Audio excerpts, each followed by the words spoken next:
Alhamdulillah, alhamdulillahilladzi bi ni'matihi tatimus shalihah wa bi fadlihi tatanazzalu khairatu wal barakah wa bi taufiqihi tatahaqqaqul maqasidu wal ghayah. Asyhadu an la ilaha illallah wahdahu la syarikalah wa asyhadu anna Muhammadan abduhu wa rasuluhu la nabiyya ba'dah.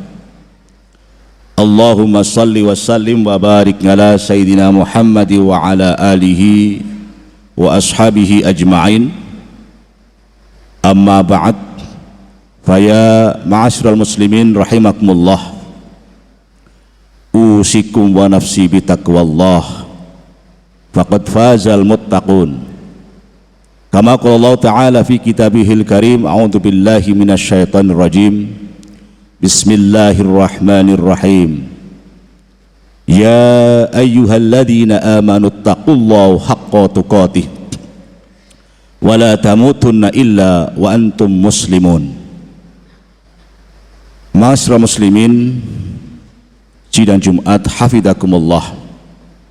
Melalui kesempatan yang baik ini, mari kita manfaatkan untuk bertaqarrub dan bertawajuh dengan Allah Subhanahu wa Ta'ala, guna secara bersama-sama, secara berjamaah membangun komitmen untuk senantiasa meningkatkan takwa kita kepada Allah Subhanahu wa Ta'ala dengan takwa yang sebenar-benarnya, yakni dengan berusaha menjalankan setiap titah Allah dan menjauhi larangan-larangannya sesuai dengan kemampuan kita masing-masing. Kita manfaatkan setiap pemberian Allah, apapun wujudnya, baik itu berupa nikmat sehat, nikmat sempat, nikmat materi, nikmat amanah, jabatan, kedudukan, dan semuanya, hanya untuk menjadi sarana menambah-nambah bekal. Dan ingatlah wahai saudaraku, sesungguhnya sebaik-baik bekal adalah takwa. Wattaqullah, sesungguhnya Allah Subhanahu wa Ta'ala menyatakan dalam Al-Quran, watazawwadu fa inna khairaz zadi taqwa, dan nambahlah bekal kalian semua, sesungguhnya sebaik-baik bekal adalah takwa. Jadi tidak ada bekal yang lebih baik dibanding dengan takwa itu. Ini artinya apa? Semua potensi yang Allah berikan tadi hanya akan bermanfaat buat kehidupan kita di dunia dan akhirat kelak, manakala itu menjadi sarana menambah-nambah bekal takwa. Ma'asyiral muslimin rahimakumullah, sholawat serta salam semoga senantiasa tercurah kepada junjungan kita Nabi Agung Muhammad sallallahu alaihi wasallam beserta seluruh keluarga dan para sahabatnya. Ma'asyiral muslimin hafizakumullah, mengapa takwa? Takwa di samping tadi merupakan bekal terbaik ketika kita nanti menghadap Allah Subhanahu wa Ta'ala. Bagi kita orang-orang yang sedang menempuh jalan ilmu, takwa juga menjadi prasyarat diperolehnya ilmu yang berkah, ilmu yang benar, ilmu yang bisa membedakan mana yang hak dan mana yang batil, sehingga ilmu itu membimbing kita senantiasa berada dalam ketaatan kepada Allah Subhanahu wa Ta'ala.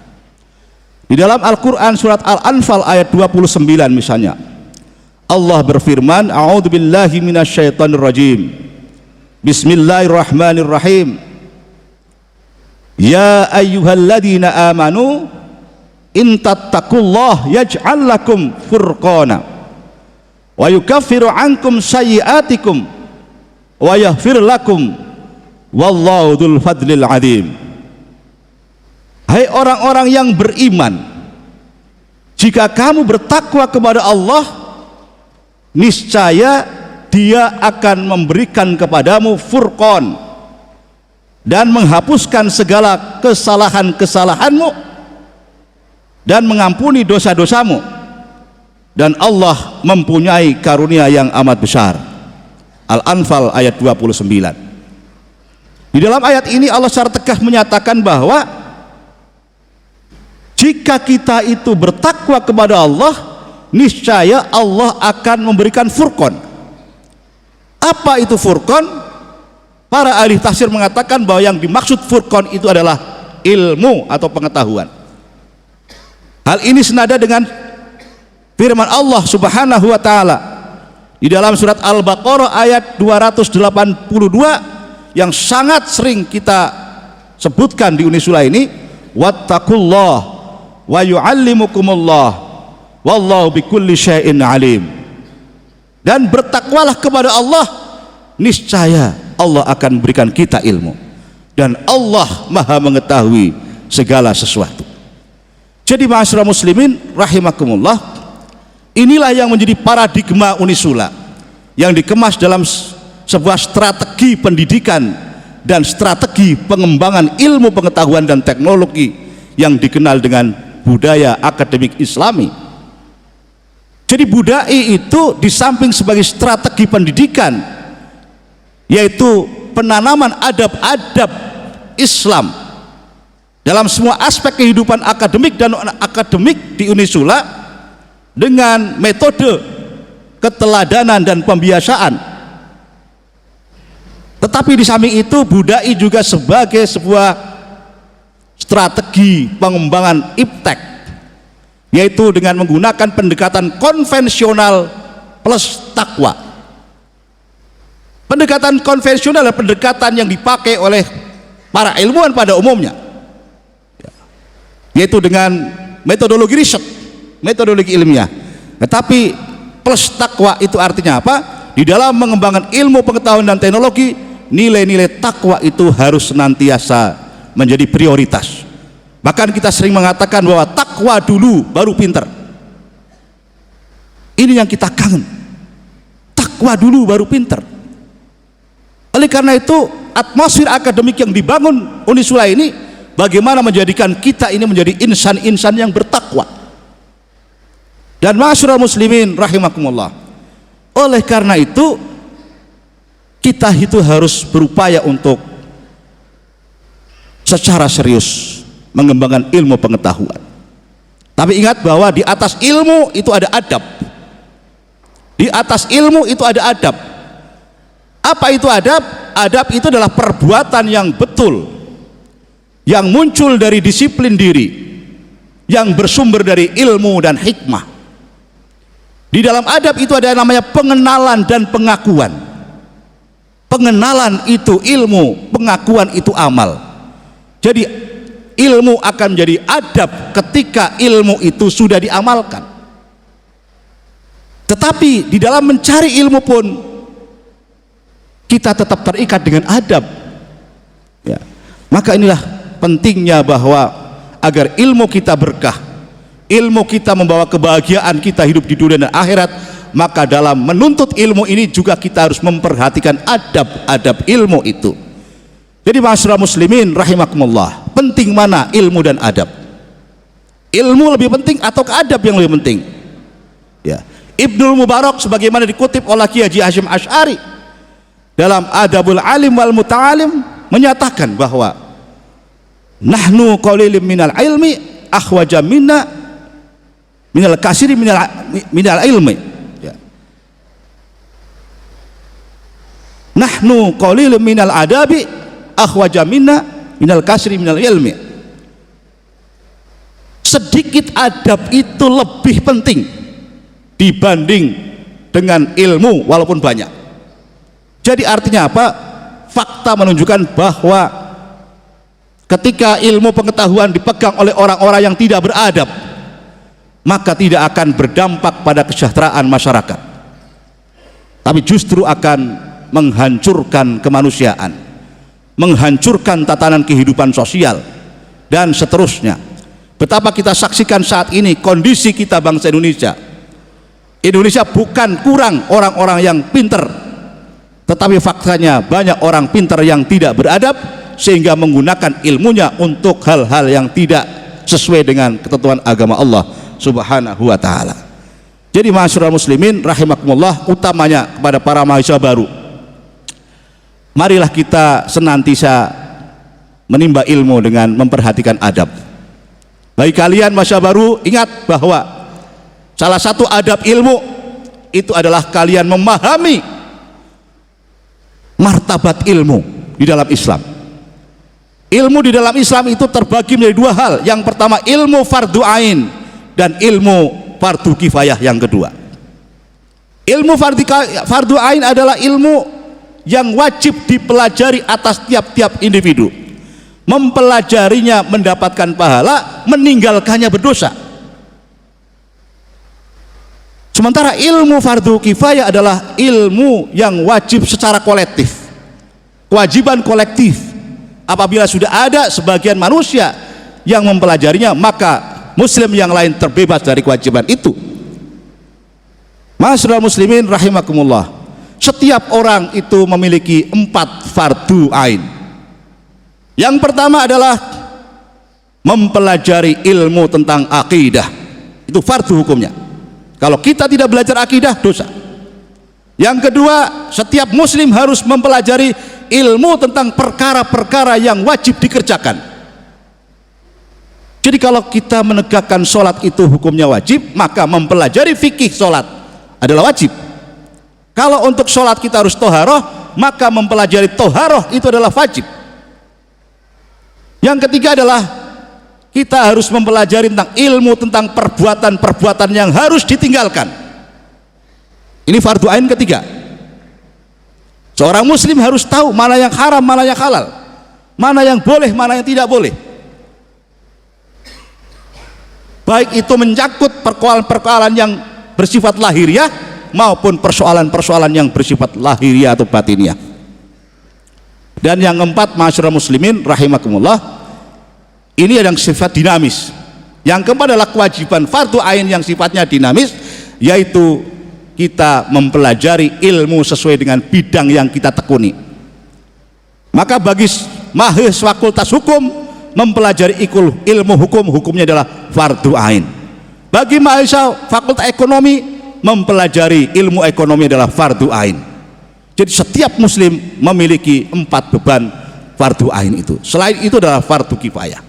Jadi ma'asyiral muslimin rahimakumullah, karena tadi ilmu fardu ain menyangkut ada persoalan misalnya akidah, ya, persoalan ibadah, persoalan akhlak tadi.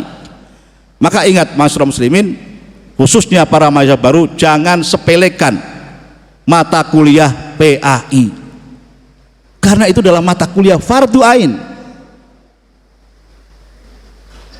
Fardu ain itu, kalau tidak menguasai, tidak mau belajar itu, kita dosa. Hadirin sidang Jumat rahimakumullah.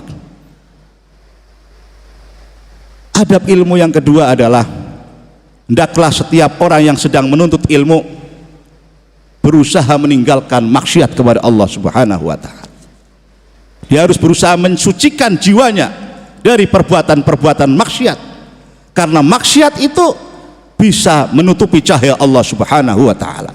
Suatu hari ketika Imam Malik menasihati muridnya Imam Syafi'i, yang saat itu Imam Malik sangat terkagum-kagum dengan kecerdasan Imam Syafi'i, Imam Malik berkata, "Wahai Muhammad Syafi'i, bertakwalah kamu kepada Allah Subhanahu wa taala. Tinggalkanlah maksiat. Tinggalkanlah maksiat. Karena Allah Subhanahu wa taala telah menanamkan cahaya di hatimu. Dan maksiat itu akan menghapuskan cahaya Allah itu dalam hati kamu." Jadi kita ini yang sedang menempuh jalan ilmu, hendaklah menghindarkan perbuatan-perbuatan maksiat, karena perbuatan maksiat itu akan menutup hati kita sehingga sulit mendapatkan pemahaman dari Allah Subhanahu wa taala. Yang ketiga, ma'asyiral muslimin rahimakumullah, adab ilmu selanjutnya adalah hendaklah kita menimba ilmu secara ikhlas.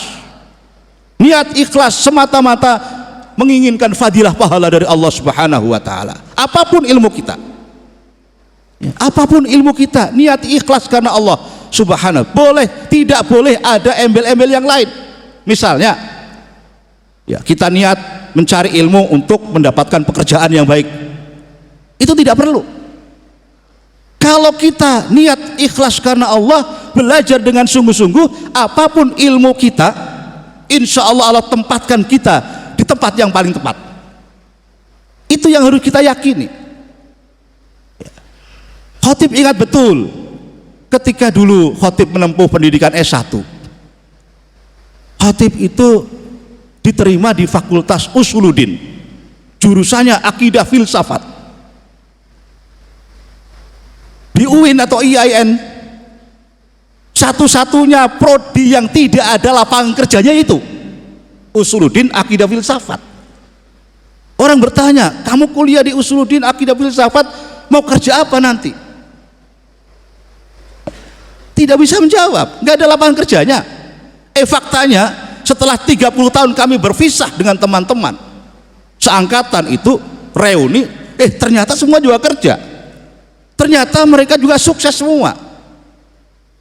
Iya. Jadi kuncinya apa sebetulnya? Takwa kepada Allah Subhanahu wa taala, sungguh-sungguh dalam menimba ilmu. Insya Allah Allah tempatkan kita di tempat yang terbaik untuk kita. Iya. Jadi kami tekankan betapa bahwa di dalam menimba ilmu itu tidak boleh dikotori dengan niat-niat yang bersifat material tadi. Kenapa? Barang siapa yang datang ke masjidku, kata Rasulullah, barang siapa yang datang ke masjidku, karena saat itu masjid adalah tempat Rasulullah mengajar, dengan niat selain mencari keridhaan Allah, ada niat-niat duniawi, maka dia hanya seperti orang yang melihat perhiasan orang lain. Ya, barang siapa yang datang ke masjidku untuk belajar ilmu, tetapi karena ada niat-niat duniawi, maka dia tidak akan mencium baunya surga. Jadilah tekun Rasulullah. Itulah diantara sedikit dari sekian banyak adab-adab ilmu dalam Islam. Oleh karena itu, ma'asyiral muslimin rahimakumullah, mari kita berusaha menerapkannya dalam kampus ini. Semoga ilmu kita adalah ilmu yang bermanfaat, ilmu yang berkah, yang membawa kebaikan kita di dunia dan akhirat. Amin Allahumma amin. Barakallahu li wa lakum fil Qur'anil azim wa nafa'ani wa ikum bima fihi minal ayati wa hakim wa qur rabbil hamwa anta khairur rahimin.